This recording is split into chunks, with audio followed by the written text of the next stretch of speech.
Famine has now been declared in Gaza City for the first time. That's according to a UN-backed Global Hunger Monitor.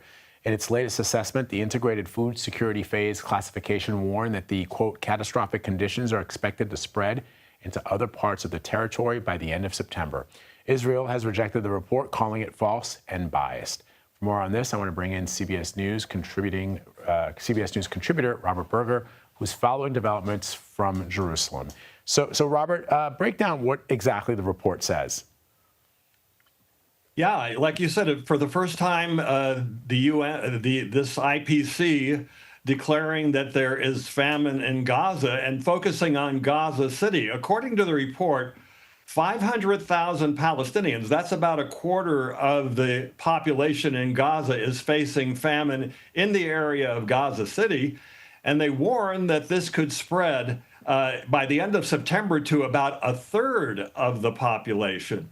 So it's a dire situation, and keep in mind that Gaza City, the area of this famine, is also being targeted by Israel in its latest offensive.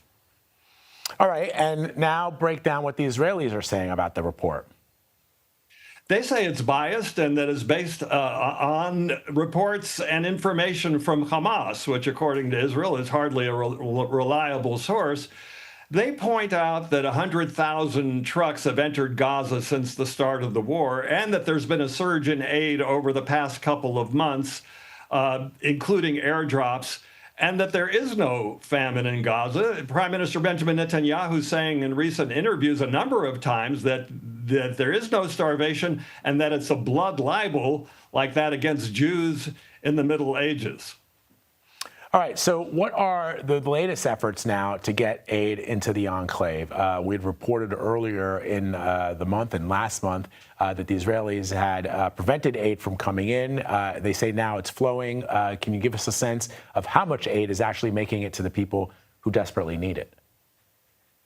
Yeah, so there was a blockade, a full blockade on Gaza from March until around the end of May, and that's what really exacerbated this situation. Now, we don't really have exact numbers of how many trucks are going in a day, but it's somewhere around 100 or 200 trucks a day.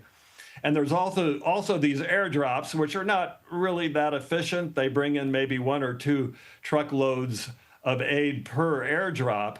And the UN is saying they need 500 or 600 trucks a day in order to feed the populations. And also, it's a war zone, right? So once the aid gets in, it doesn't always make it to the warehouses where it's distributed. A lot of the aid is looted by criminals, by Hamas.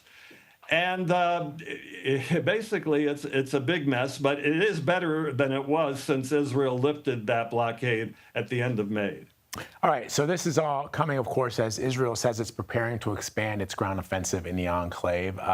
Explain to our audience what they plan on doing and what you're hearing on the timing. Well, already we're seeing airstrikes and ground forces moving into the outskirts of Gaza City, some neighborhoods, and there have been a lot of Israeli airstrikes. And the population is gradually starting to move out. The goal, according to the military, is to move out 800,000 Palestinians from this area to so-called safer zones, and then to target the remnants of Hamas in these areas, especially the tunnels there underground. This operation is basically in its early stages. Prime Minister Netanyahu ordering the operation to be sped up. But at the same time, he also says Israel is open to negotiations to try and end the war and win the release of the remaining 50 hostages in Gaza. All right, Robert Berger, thank you very much.